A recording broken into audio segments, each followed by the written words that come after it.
এটাকে উৎপাদক বিশ্লেষণের ক্ষেত্রে আমরা সাজিয়ে নিই।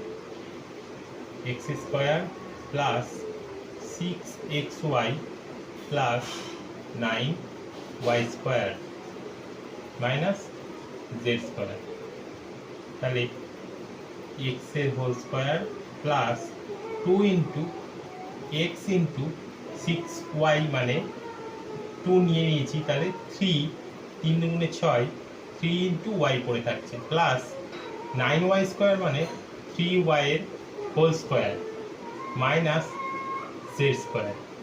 তাহলে আমাদের এইটুকু আসছে কোন ফর্মুলায়? A square plus 2ab plus B square মানে এক্স প্লাস 3y এর whole square minus Z square.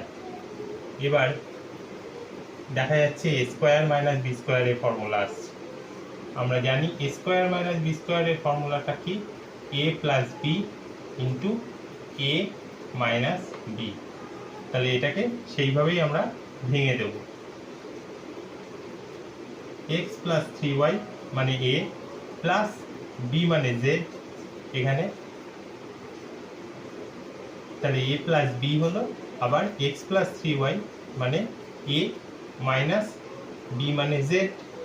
তাহলে এবার ফার্স্ট ব্র্যাকেট তুলে দিলাম, সেকেন্ড ব্র্যাকেটের মধ্যে X plus 3y plus Z into X plus 3y minus Z. First ব্র্যাকেটে লিখে দেবো X plus 3y plus Z into X plus 3y minus Z.